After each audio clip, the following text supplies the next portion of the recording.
down the lane, moving fast, ayy, ayy. Let them all cross. If they hate, then let them hate and make a bigger boss, ayy. What is up, ladies and gentlemen? We are back. We are live. It is the Freight Coach Podcast, the top podcast in transportation, coming to you guys every single weekday, 8:30 a.m. Pacific, 10:30 Central, to break down some industry headlines. But most importantly, you guys provide some actual insight into what you can do with all of this information.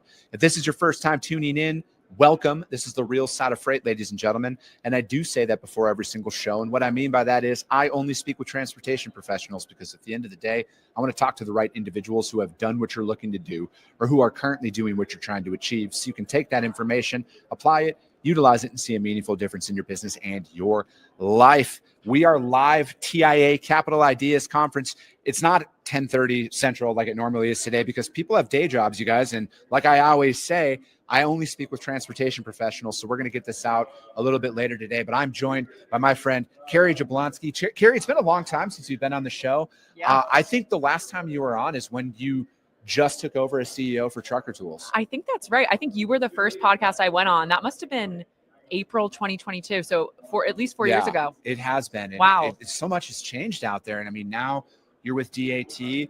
And can you, what is is it DAT powered by Trucker Tools powered by DAT? What is that? Great question. So it's Trucker Tools, a DAT product right now. We went on a bit of a acquisition spree last year at DAT. Yeah. We've obviously got DAT1, DAT IQ, Trucker Tools now. We've got Outgo, our financial services platform for carriers and brokers, and Convoy platform. Yeah.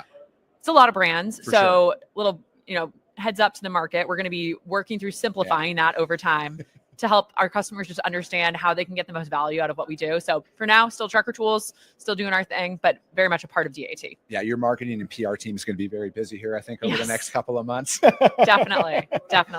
So here we are, we're live. What was it like interviewing Brian Urlacher? I got to admit, like, I don't like the Chicago Bears at all. Cardinals fan? No, it's Dallas Cowboys fan. And I think that I know a lot of friends of mine that are Chicago Bears fans, and they keep talking about 1985 out there. And what was it like being around a guy who succeeded at the highest level of their profession? Yeah.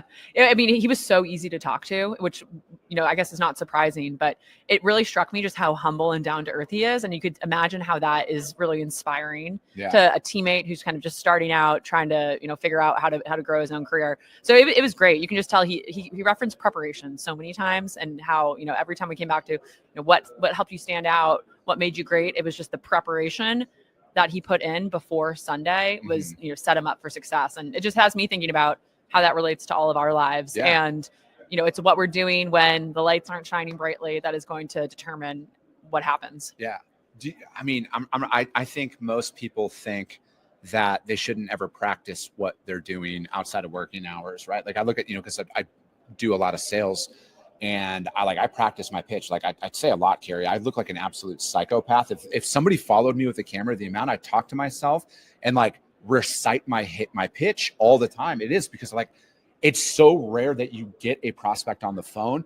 You have to not miss, right? So it's like, for me to go out there and be prepared to know exactly what I'm going to say, rehearse those conversations. I think it's a major miss by a lot of people. Yeah. I mean, I'm a regular in the bathroom, just staring at myself in the mirror and talking, and getting in my own head and working through it and remembering how to relax. I totally agree. You've got to do the reps and put in the work. So speaking of putting in the work, bringing over Trucker Tools into DAT now, and seeing with where, a lot of things are in the market from an automation standpoint, what was one of those things once you guys got fully integrated into the DAT system, you were like, why didn't we think of this sooner for this product? Yeah, definitely. So it's interesting. We talk a lot about the evolution that DAT is going through, being going from Craigslist to Amazon. Yeah. And in a lot of ways, DAT is a Craigslist style product, or it has been a Craigslist style product, where an incredible tool to find capacity, find carriers, obviously. But you got to do everything else outside of the platform. And that just creates such friction. We call it the manual tax. It really just adds up. And it causes, the exhibit hall here to have all of these additional vendors for brokers to layer on and figure out, how do I just drive efficiency and not spend as much time kind of logging on to DAT, working in an old school manual way. So we've just seen this incredible kind of, I hate to use the word synergy, but you're finding a load, or you're posting a load, you find capacity off the board, then everything has to happen off the board from there. And by integrating trucker tools into DAT, we're able to actually kind of kickstart some of that process automatically. It's literally saving customers tons and tons of time. And it's also this really beautiful loop where when we track a load with trucker tools, we learn about the carrier's preferences, where they like to run, what they like to do, and then we can actually feed that back in and make it a better experience for them on the board. So it's really going from being a kind of a point solution, both trucker tools and DAT, to being this more platform where it not only makes it less full of friction and having to go offline, be manual, but also we have this benefit of kind of improving the quality of the platform. There's so much data in both of them. We can make it an easier, better experience for brokers and carriers. I think what you guys are doing, I'll call it a roll up from an outside looking in. You guys are getting ahead of where the inevitable goal line is going, and that's one-stop shop platforms. Because, I look at, I'm a capitalist. Everybody's got to make money out there, but like, at what point does your automation cost more than it's worth for your operation? And then, as because again, like, prices are what they are, but like, if there's a way to do it for less out there, people are going to naturally gravitate towards that. So the fact that you guys have built an entire suite of services out there is, to me, is like, you guys are getting a couple of years ahead of the curve, because that's going to be like, I think a lot of brokers, we'll talk current market, are missing the mark, Kary, and the fact that their margins are going to be compressed in this next swing. Like, they're not going to name your price, just get us a truck. I think a lot of people think COVID 2.0 is going to happen. It's not. It's not. That was a black swan event. If that happens again, our economy probably will tank as a whole, and we might bankrupt as a country if something like that happens, right? So it's like, with where things are and what you guys are doing and matching up everything and building it out, that is going to be the demand. Because it's like, okay, why would I pay 6 vendors $8,000, hypothetical example, $8,000 each?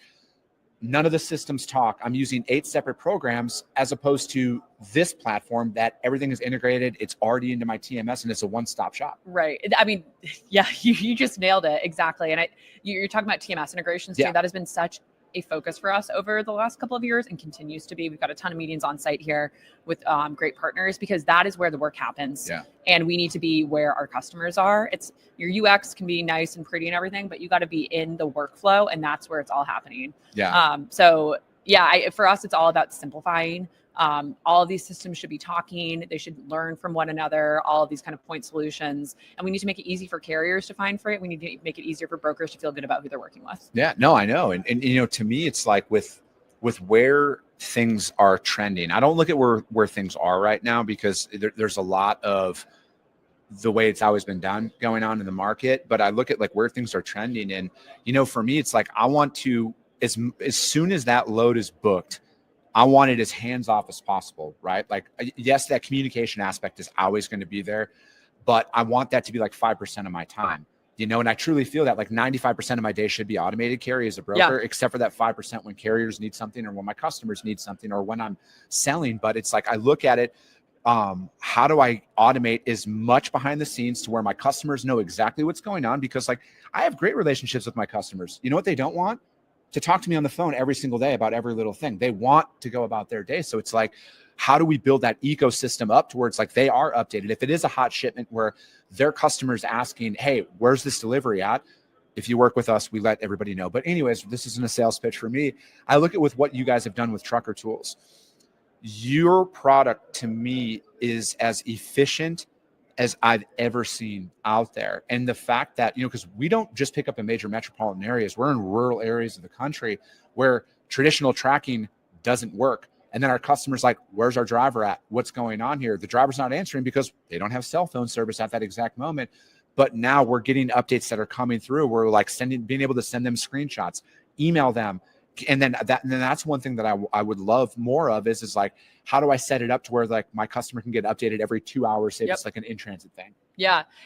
Well, thank you for the kind words. We put a ton of work into the product over the last couple of years, and it really started, we really, really doubled down on tracking and visibility, probably around mid 22, and decided to go harder. And the concept that has motivated us is one of proactive exception management, because I think Jeff Silver said, a broker's job is to manage risk. And I think it's to manage risk. And one of the ways you manage risk is you anticipate, and you're able to anticipate, what does my customer need? What might happen with this load? What might go wrong? So everything we've been building on the product is to be able to get data in the hands of brokers before they actually need it, so they can build that anticipatory stance when they might need to adjust. They might need to let a customer know about something, and make that all so much easier than having to go digging for it. Yeah, that is, because to me, it's like, I mean, one thing I always like to say is I use all of my advertisers' products in my business, right? So it's like, I'm not like, I'm an active customer and I'm an active user of all of this stuff. And it's like where I see DAT, their leg up on everything is, for me, it's like, I do have that one-stop shop. I have the confidence in the pricing that's coming along with it, with the visibility and aspect of it, because like, that's the, customers have never like came out and directly asked like, what is your tracking? Like, what does that look like? They are more like, you better update us on everything. And when we reach out, so again, what you had just said there, like, I need to manage risk, i.e. I need to communicate with my customers all the time with where stuff is, right? Especially in like leading up to pickup. Because I always like to say, like, as a broker, that's all I do really controlling the entire transaction is letting my customer know where the truck is at up to pickup. As soon as that load picks up, I am pretty much at the risk of weather, traffic, driver having a bad day, whatever it is. 99% of the time, none of this stuff happens. But, like from that point but like, again, my ability to communicate never goes away from that. And then I don't want to have to call a driver 4 times a day, 5 times a day. They don't want to talk to me. I want them to drive. And it's like, that's where that visibility aspect of it comes in, where it's like, I can let my customer know, hey, the driver's here for the night. They're parked. Everything's good. Send them an update in the morning where I'm not wearing the driver out. And I think like that's where the real advantage comes with what you guys have in trucker tools. And then again, that automation piece of it, where they don't want to talk to me on the phone.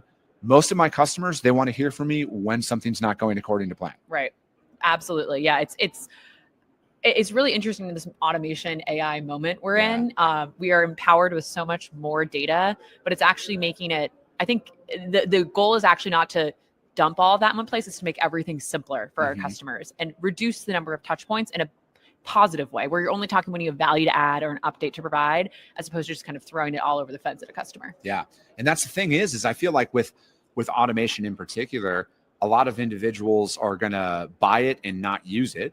And it's just going to sit on their shelf per se, or they're going to try and force it upon their customers or their carriers that don't actually need it or want it. Well, that exactly is also been something we talk about a ton, which is meeting our customers where they are and working through change management with them. It's so easy to, sit here and say, oh yeah, of course you'll adopt automation and you'll go from making check calls to never making check calls again. Getting into the shop and actually sitting down with your people or with your drivers and helping them understand how this is helpful for them, that it's not here to take their job. It's actually here to free them up to do things differently. It is a real human effort to make that happen. That is not something that you can outsource to an email or anything. You have to kind of be in the weeds and help people work through that change and start to see how it benefits them and what it means for them. How do you guys approach developing new products when every broker is kind of unique in their own right, in the sense of they're not all the same size. All their customers don't have the same requirements. So how are you guys attacking new product development? And then especially anticipating, is this even going to be relevant by the time it's developed? Yeah, that is such a great question, because we have, DAT literally has hundreds of thousands of customers. Tens of thousands on the broker side, hundreds of thousands on the carrier side. So we do always have to be thinking about what is a product that could be universally adopted and beneficial, but customizable enough so every broker can kind of tweak it to their own SOPs. So it's kind of a constant battle we're working through. And it's interesting. We're talking a lot about automation, but something else we're also starting to talk a lot about DAT is this concept of control and kind of management and being able to tweak dials where needed. So the current way, I'll talk about our carrier management suite, for example. It's a product that we're developing right now, which allows brokers to bring vetting into the load board and then manage their carrier networks within the load board post-load. So it's only visible to carriers that Walmart said that you can use or carriers that have a certain amount of insurance coverage. The concept is one of, we're going to give you the tools so that then you can start making the decisions. We don't want to actually enforce anything for you. We want to make a product that is as highly configurable as possible for you to then add your own flair on top of, your own rule set on top of, so you can tweak the dials. We want to put the control in your hand. Yeah. So that's really kind of the way we're doing it. So I got a lot with what you just said there, Kary. So do you think though, because, obviously carrier, fraud, double brokering, cyber, all of this is all hitting the market at the exact same time. With what you're describing there is I think like having that closed freight network is like the way that things are going to have to be here soon. And then again, from a driver's perspective, they need to, I don't want to say they need to understand this, but like they need, like the faster they can prove that they are who they say they are, the more lucrative freight that they're going to get. So it's like, I look at that, and what you're describing there is like carriers who are out there who are utilizing DAT and then having that, whether it's a verified badge or whatever they got to do to show you're not fraud. Like I think that there's a gold rush coming their way. So we got two things there. One is on within Trucker Tools, our tracking product. We just launched a feature called Proactive Driver Verification, which is before a load even goes to pickup, you send a text via our platform, all integrated into your TMS, to the driver. They have to you can enforce whatever rule set you want. They have to send a selfie. They have to send a photo of their CDL. They have to send a photo in front of their truck. And you only then automatically move to assigning the load to them once you've received that. So like driver verification, big time. And then within our Convoy platform, which I know you're talking to Bill about, we have this incredible, one of the things that was really interesting to us about Convoy platform last summer when we bought it was they have this incredible fraud detection platform that we call Carve internally. It's this really advanced rules engine that is constantly looking at not just carriers, but actually drivers and understanding the kind of building a graph, a proprietary graph of what is happening across the entire country in the freight markets, identifying patterns of bad actors. Like really, really impressive stuff. It's ingesting a ton of proprietary data, external data from government sources. And it has, the Convoy platform network is definitely one of, we've got a really high standard for the carriers that are in there. They're really kind of high quality, safe, secure, performance managed carriers. And it's something that it allows us to feel really, really secure about the freight that brokers are booking via Convoy platform to the tune of a fraud rate of less than 0.01% or something, close to over 1 million loads booked. So these different, we've got the fungible kind of tool and proactive driver verification where it's use it however you want. But then we, with Trucker Tools and put that in the hands of brokers. But then we've also got we're building up this really, really secure network with this technology we've been building and buying to be able to add that extra layer of verification, because we see that we have the benefit as the central network of seeing so much carrier activity that no broker could see themselves.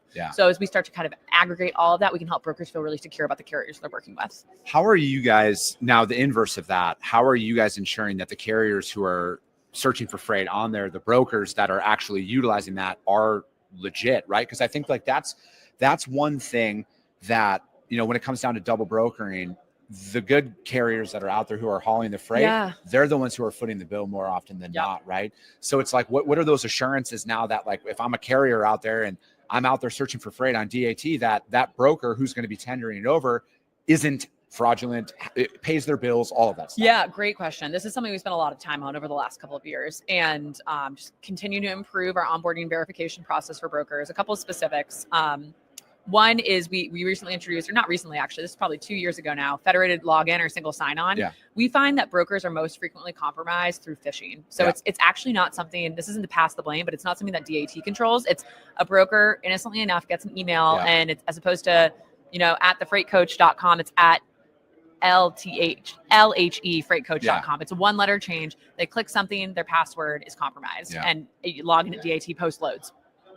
What we've introduced is a way, so single sign-on happens through a single unified kind of experience for the entire brokerage. So it's a way to basically take all of that out of emails and really federate the process. So there's no password. You're never actually entering a password. It's a much more secure process than that. So doing things like that just give brokers tools to not get phished, frankly, is really has been a big step in the right direction. Another thing we did is we bought a financial services platform last summer called Outgo, and it's an incredible carrier factoring. We've got rate match guarantee right now. It's just been really, really great. The concept is smart factoring and bringing tech into factoring. A lot of factoring is kind of a little bit older school.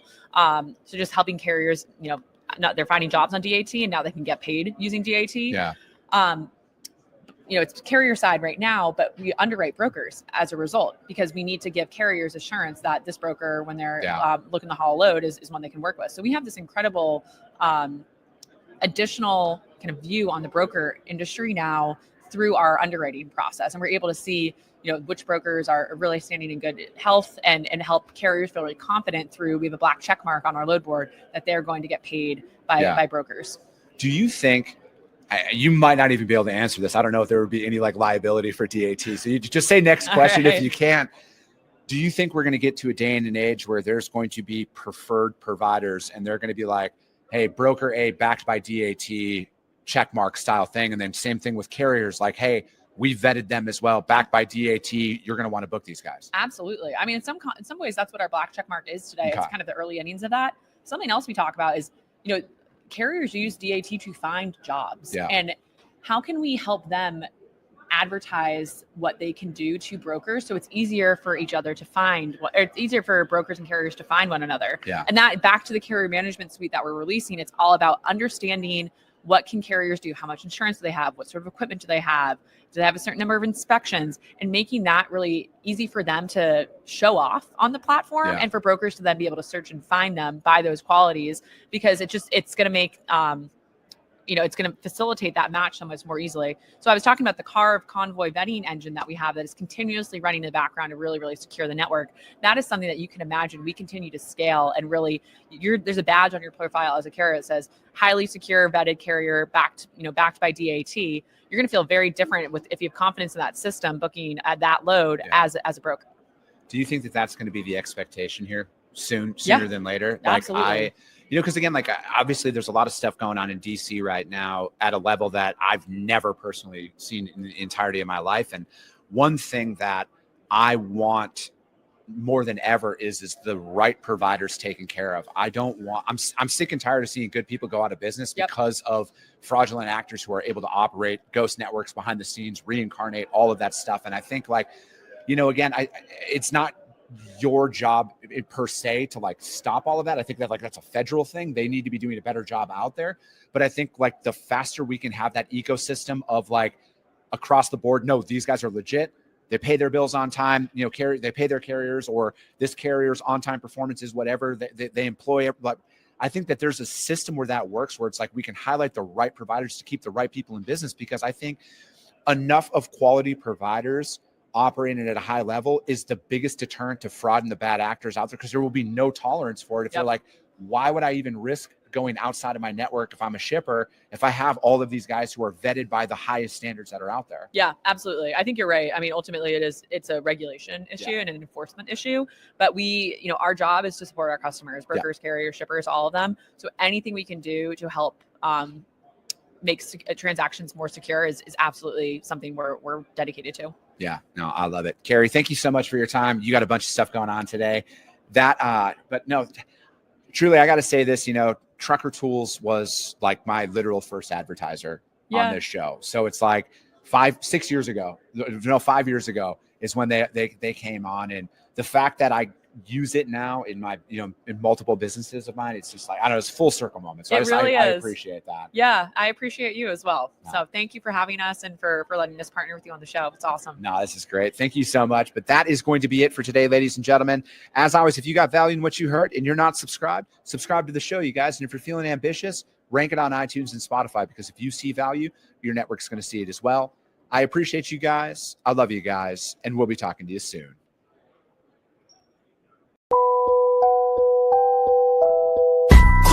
Came back with a bang, window down, yelling out money, anything. Hey, ooh, got the foot on the gas, pedal to the metal.